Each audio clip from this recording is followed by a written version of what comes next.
Ladies and gentlemen, fellas, welcome back to the podcast and the YouTube channel. Today, we're going to be talking about the golf bets for this week at the Workday, Merrifield Village, same exact spot we're going to be next week. So already the DraftKings video came out. Be sure to watch that DraftKings video. I go very in-depth on specific price ranges for daily fantasy sports DraftKings, but also more in-depth on the contest itself, on the actual tournament itself. We'll go through a brief rundown, but this is Monday morning. So I'm actually recording this a day earlier because I want to get the best possible lines. And I usually like to target and lay bets on guys that just stand out for some reason or another. Maybe a book hung a wrong line. That usually happens at least once a week. Or maybe there's just guys that I like. And like last week, you had Herald Varner opening up at like minus 150, minus 125 on some books. He gets bet down to 60-1. It was an obvious standout error on their part. So if you're here, if you're a betting man or woman, welcome into the channel. I appreciate you being here. We'll do a little bit of a breakdown of the actual course itself, but then we're going to go through which players at least stand out to me. This is my first look at it, right? This is my first look at the odds. I'm going to mark guys that I want to place bets on, either place bets on them live right here or probably right after the stream, and we will go from there. So I appreciate it if you hit the like button of this video. It really does help me out a lot. And hit the big old subscribe button that's about to pop up on the screen. That does help me as well. Hitting that subscribe button within the video allows more people to see it. YouTube says, oh, these people are engaging. Let's show it to more people. So I appreciate it if you do that. We're going to go down through the different ranges, right? The guys who are in the teens. Nobody's in the single digits, at least right now. I see on some books, JT, Justin Thomas,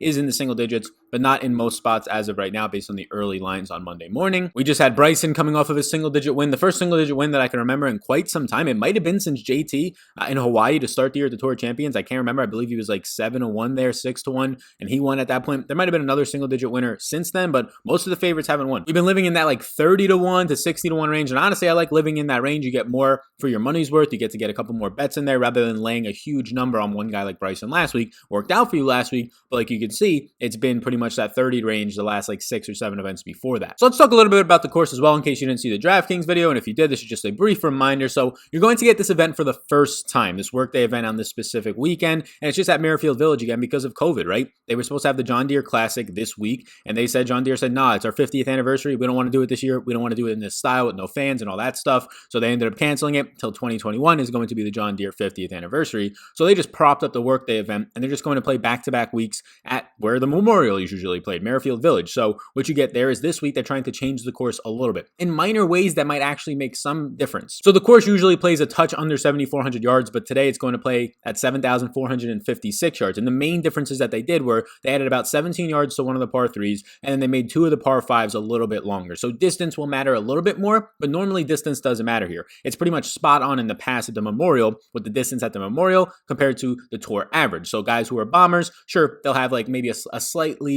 more advantageous edge here compared to normal because they're going to add somewhere around like 60 yards to the course, but nothing major. I believe we get 7 of the top 15 in the world here, so still a decent sized tournament, still a decent field. I mean, you had a bunch of guys skip last week, and those guys are back in the field this week. When you look at the JTs, the Cantleys, the Rahms, the Brooks, the Xanders, all those guys, you have Justin Rose showing back up, Morikawa, all these guys are going to show up after skipping what was a pretty weak field last week that Bryson got to take advantage of. Last year, the cut line was +2 at the Memorial. The year before that, it was +1, and then it was +4 in 2017. So this does play like a more difficult course, especially what we're just coming off of, where 2 years ago or last year, you ended up having Nate Lashley win 25 under, and this year you had Bryson winning last week at 23 under. So you're going to be a much more different course. You're going to see a birdie or better is going to matter at those courses where it's a birdie fest. This one is just going to be, look at guys who can play difficult courses, who can scramble well, and who can just avoid bogeys. Those are some things to look at a high level, but key stats that I'm going to be looking at for specific players is, as always, tee to green play and approach play are very important for me. Par 4 scoring between 450 and 500 yards is very important here because 6 of the par 4s here are going to be between 400 and 450 yards. Nothing else has more than 2 of that type of a range, right? From 400 to 450, there's only 2. From 500 to 550, there's only 2. So you're going to have a pretty huge advantage there if you're somebody who thrives in that 450 to 500 range, which usually means your approach shot for the most part will be somewhere around 175 to 200, maybe 150 to 175. In that range is where I'll be looking. It was easy to hit fairways here for the most part at the Memorial the last couple of years, 68% of the time compared to the Tour average of 60%, and 62% of the time a greens in regulation was hit compared to the Tour average of 65%. So a little bit easier by a decent amount, almost 10% easier to hit the fairways here, but a little bit harder, maybe 2 or 3% harder to actually hit the green in regulation. So nothing major there. It's a par 72. They're playing on bent grass greens, and last year at the Memorial, at least if we want to use that for the comparison, because it's the same course, just a different tournament, going to change the course a little bit with the length, like we said. Patrick Cantley ended up winning last year. There's 13 water hazards here and 70 bunkers, but yeah, you're going to have a lot of hazards, so obviously keeping up with that on some specific golfers as well will be important. So let's look at the board. I have the board over my shoulder. I'm using just one that shows a bunch of different odds pages. If this place wants to sponsor my video, they can, and then we can do a little bit of promotion there. But for right now, we're just going to look at the board. You can see JT up top as the favorite in this one, 11-1 odds to win this event. I see him at 9-1 in some spots. I just probably don't want to take that number. I do like, though, that they didn't go single digits anywhere. This is a loaded field yet again, at least top heavy type of a field, right? And I should also point out the way that everybody got in this was pretty much by winning or being high up on the FedEx Cup points. So, and I have a link, I'll put it in the description on exactly how the PGA Tour decided the qualifications for this event. It's pretty much be a good golfer, right? You're going to have some sponsors exemptions on here. Like Chase Koepka ended up pulling last week, so he's just going to be an exemption here. He's not a fantastic player by any means, so you'll have some golfers like that as always, but for the most part, it's going to be, once again, a loaded field, similar to what you usually see at the Memorial. So up top, JT, let's start looking and doing a little bit of a deeper dive analysis at some of these places here. If we want to go up top overall, it's hard not to like Justin Thomas when you just look at the player himself, right? He's number one in strokes gained total in this field. There's no Rory here. He's number one in tee to green play in this field. But what has he done lately? He's been pretty consistent outside of the last time we saw him at the Travelers, where he missed the cut, and it was just a really bad putting round. Now, we're not used to seeing that out of Justin Thomas. He lost 5.4 strokes putting. Well, what did he do the rounds before that? He gains 2.8, he gains 1.3, he gains 3.6. Well, that's obviously a standout performance in terms of a bad one that stands out because of the putter. But before that, he finished 8th at the Heritage, 10th at the Charles Schwab, so back-to-back top 10s coming back from the break, and 6th at the WGC Mexico. So there's nothing wrong with JT. It's just the fact that I don't want to be betting these teams. So like I look at these teams right now, and if I had to give you one player that I'd probably take, in this range right here, the best odds that you're going to get on these guys probably in the left column right here, the quick bet side. I don't really love any of them. Hideki, I will say, led the field in tee to green play each of the last 2 rounds, the last time that we saw him this past weekend. So he ended up gaining over 4 strokes tee to green, leading the field both of those rounds. So his game seems to be going, but what was the one issue with him the whole weekend, as it usually is, the putter. He was gaining tee to green in major ways, and he was literally losing a half a stroke, losing a stroke with the putter. He wasn't benefiting himself at all. So even though he made a huge run, he was never really in a contention standpoint or a chance to win because his putter was just dead. You have the defending champ Patrick Cantlay here, but for me, it's probably going to be Jon Rahm. Like, I don't want to bet any of these teams, guys, but if I did bet one, it would be Jon Rahm.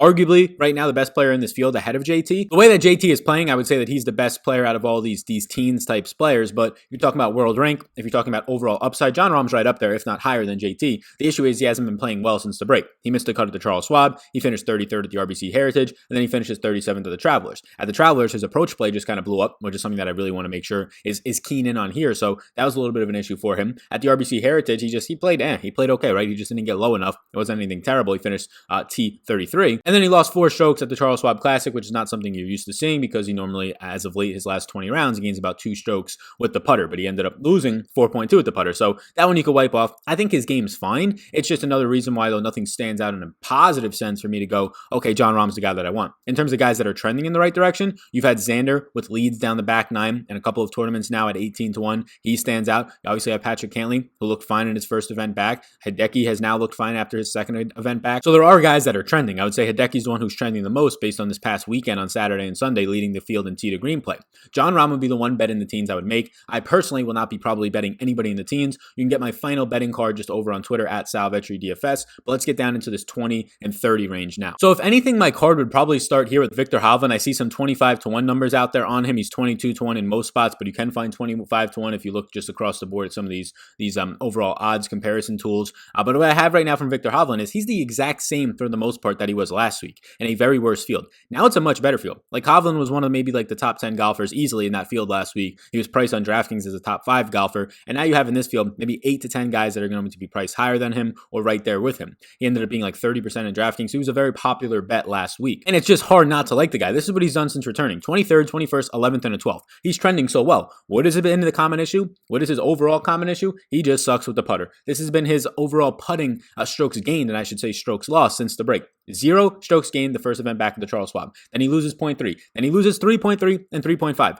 He finished 11th 2 weeks ago at the Travelers, lost 3.3 strokes putting, one of the worst in the field. He finished 12th last week at the Rocket Mortgage. He lost 3.5 stroke putting, one of the worst in the field. If this guy would have lost only 1 stroke putting last week, he might have won the whole damn event over Bryson, or at least finished T2, T3. So Viktor Hovland's game is trending in the right direction. He's very similar to Hideki. These guys tee to green are absolutely elite. He's a top 3 tee to green player in this field. His irons and his ball striking is on par. par, and if not better than par, if you will. But now you're in a spot where it's just really hard to like a number that was the exact same as last week's. And yes, you got another week of confirmation bias that, okay, this guy is good. Everything is clicking except the putter. But what happens when he has one bad tee to green round? Because we've seen nothing consistent in the putter. We haven't even seen like a round that's really made you go, okay, he's found something here. So Hovland for me is a very interesting play for DraftKings. Maybe you want to bet him top 20. Maybe you get some positive odds on that at this point. I don't know. If you find a positive odds bet on top 20, I would like that, like a plus 150, something like that. But right now, looking at Viktor Hovland outright to win in this type of a field, I would need to see a 30-1 number, and you're probably not going to get that. 25-1 is pretty nice. It's close, but probably not going to get there for me. You see, guys, just a 20 range is pretty thin, right? Justin Rose and Hovland, so I'm probably not going to be interested in there. Now we start to get to the ranges that I like, the 30 to 50-1 odds. These are where I already probably feel myself probably going to get a better two. So you saw Ricky come out last week, and Ricky looked decent for a little while, I guess you can say. He looked really good to start. He was leading this event in the first round. He ended up posting a 6 under, and then he struggled after that. The putter did come alive, I believe, in the fourth round. He looked good. His putter, which has been something that historically has been good for him, as of late, not as great. The last two events before this, losing with the putter, but he went back to gaining 1.2 with the putter. Best that we've seen out of him since March 1st at the Honda. But the numbers on Ricky, 30-1, 20-1 in some spots, no thank you at all. I just can't get there with Ricky. He did finish T12 at the Rocket Mortgage, which is good. His tee to green play was clicking. 4.9 strokes gained tee to green. Every single thing he gained strokes in. That was the first time he gained strokes off the tee in 2 events. That was the first time he gained strokes putting in 2 events. So his game is clicking. I just don't want to drop the 30-1 number in this field. If you showed me a 40 to 45-1 number, like we saw at a DJ, like we saw out of a guy in Brooks Koepka just 2 weeks ago, I believe at the Charles Schwab, now I'm like, okay, yeah, I like that a little bit more. Or that might have been at Heritage, those numbers. I like that a little bit more. But I'm assuming, based on what we're going to see in these 30s and 40s, there's probably going to be a better two out there. If there's not, I'll come back and I'll look at Ricky again. But the 30-1, the 28-1, right now, not something I want to touch in this field. We get down to Patrick Reed now, and Patrick Reed does stand out. He's a guy that I've been a little bit hesitant on playing some of these weeks, and now this is a longer course for him, and that's not a total disadvantage for a guy in Patrick Reed. I mean, his off the tee play is 42nd. He's just not as elite off the tee at some of these bigger courses, but again, the driving distance is average to the tour. He's the number 1 short game player in this field since we don't see Webb Simpson here this week, who again was threatening to win last week coming into the final day. Patrick Reed's game's been a little bit up and down, but you know that he can just click, right? He finished for 51st at the Genesis earlier this year, and I believe February, and then he won the next week at a loaded field at the WGC. This is nowhere near as good of a field as a WGC event. Maybe it's close, maybe nowhere near is a little bit extreme, but I do think that Patrick Reed can come off of being cold and win, right? He just missed the cut at the Rocket Mortgage, finished 24th at the Travelers, missed the cut at the Heritage, finished 7th at the Charles Schwab. But again, he finished 51st at Genesis and then won the WGC event. 30-1 is a nice number. I'd rather bet Patrick Reed 30-1 than Ricky Fowler. Looking at how he missed the cut at the Rocket Mortgage, just everything was not clicking. Lost over a stroke putting, lost over a stroke on approach, lost 2 strokes tee to green total. When you factor it all up, he lost 2 strokes to the field and he missed the cut. And the big thing is the putter, right? When Patrick Reed putter is not going, he's just not going to have a good round, right? He lost 1.4 strokes with the putter last week. He misses the cut. He lost 1 stroke with the putter at the Heritage. He misses the cut. He gains 7 strokes at the Charles Schwab Classic with the putter. Number 1 short game player in the field. He ends up finishing 7th. He gains 11.8 strokes with the putter, just like unheard of type numbers, really great at the WGC event, and he wins that. But then what happens once he starts doing bad again? His past 2 events that he's lost strokes with the putter, he's missed the cut. The stroke before that, he finished 51st or the tournament before that, he finished 51st at the Genesis, and the tournament before that he lost strokes with the putter, he missed the cut at the Sony. So if he loses strokes with the putter, there's a really good chance that he's finishing either dead fucking last and making the cut, or he's just missing the cut, right? So that's the issue with Patrick Reed. On a course now that short game is going to matter, but you're also going to need a little bit of distance. I'm a little bit worried about it, but I'd rather be betting Patrick Reed than Ricky Fowler. I want to see what the rest of these numbers look like in this range. Reed for me right now is one who stands out the most from everybody we've talked about, so I'm going to just click his name just to star him there with a little bit of an X. Now this is the range that I usually like, and I'm a sucker for this range. Colin Morikawa is here at 33-1. You have Sungjae Im right now at 35 to game. His game a little bit in Sungjae's is sort of struggling. We're not used to seeing this out of Sungjae, seeing like a month or so of a struggling game. What do you have out of him? Well, he came back from the break and he finished 10th, then a miscut, then a 58th, then a 53rd. He's just not clicking overall. He lost strokes in 3 different categories. Tee to green, which is the first time he's lost strokes tee to green since the February Genesis where he ended up missing the cut. Off the tee, which is the first time that Sungjae's lost strokes off the tee all the way back until January at the Amex where he finished 10th. The 3rd week in a row he's lost strokes on approach, but he finally got the putter back. So I'm a little bit concerned about Sungjae. I see a 40-1 number out there. That's pretty nice. So I'm going to star Sungjae mainly because of the 40-1 number. Colin Morikawa's out there at 33-1. I think Morikawa is nice as well. This is the range that I feel like I'm going to be getting a lot of my bets in on. Colin Morikawa comes into this field number 3 in ball striking, number 2 in approach, and a number 10 DraftKings score. So he could just put up a lot of birdies is what that pretty much says, and he finishes high. Now he missed the cut at the Travelers for the first time in 23 starts. That's not great, and he was bad everywhere. He lost 4.5 strokes tee to green. I don't think I can currently bet Colin Morikawa because of what we've seen the last 2 weeks. His game is a little bit worrisome. If you're somebody who misses 3 and 5 foot putts, that's okay as long as your tee to green game is clicking. And it has been elite, but not as of late. Last 2 contests, he lost a stroke with the putter at the RBC Heritage, 4.5 strokes, and missed the cut at the Travelers. He finished 64th, almost dead fucking last at the RBC Heritage, but also he lost strokes on approach. He lost strokes around the green and putting in each of his last 2 events. I'm a little bit concerned. Now you could tell me he took the week off, played some casual golf, and got it all back together, but seeing all these things go off at once and him losing them all at once, I would need to see 1 week of him gathering himself. He might get back and be fine tee to green, but if the approach play is still lacking, that's going to hurt him here. So Collin Morikawa is somebody that right now I'll pass on. Matt Kuchar has had wins here. He's had success here, of course. Niemann is somebody who stands out as very similar to Morikawa in terms of where he's good at. He's good when it comes to tee to green. He's good when it comes to ball striking, but your issue with Niemann is always going to be around the green and putting. The short game is just not going to be there. But Niemann, as of late, playing very, very well. Finished 5th at the RBC Heritage, where he actually held the lead overnight. Right now, you see odds on Niemann at 45-1. I think that's the best number that you're going to find on him right now. I see 40 and 35 in some spots. I'm going to mark Niemann here for 45-1. I don't know if I'm going to bet that. The bets that I'd place right now, I'm not totally positive if I want to place the Sanjay bet, but the 30-1 bet on Reed, I think I'll place. Niemann at 45-1 is my next closest like right now. You saw him last week lose 6.3 strokes with the putter. That's just what Niemann's going to do. His last 10 events, he's losing over a stroke with the putter. So not great, not something that you're going to be able to rely on. Just not a good putter. As long as he's sinking 3 and 5 foot putts, he'll be there right in contention. But he ended up blowing himself up at the Travelers, finishing 63rd, but a 5th and a 32nd the 2 weeks before that. And the putter, he ended up getting massive with the approach play. You like that. The putter, he only lost a half a stroke with, and he finished 5th. His tee to green play, he had 11.2 strokes. So he had a really nice tee to green showing in approach play and finished 5th. Other than that, 45th is interesting for an upside type of a play. I might rather just bet him top 5 or even first round leader. I'm a little bit concerned about the overall play, but so right now Niemann is maybe a bet for me. Reed is probably going to be a bet. Spieth, probably not. Marc Leishman is interesting. I see a 45-1 number on him. Always a guy who can kind of come out of nowhere and just win an event. I'll also call out that I'm not going to look at the bombs. I'm probably going to go up to like 60 or 80-1 because I can spend 2 hours alone just looking at the 125-1 guys, right? That's going to be the range of where like 100 golfers are going to be this week. So I go to Marc Leishman now. You're looking at him winning the Farmers, a 43rd, a 42nd, a second at the Arnold Palmer, missing the cut at the Charles Schwab, and finishing 58 at the Travelers. What has gone wrong with Marc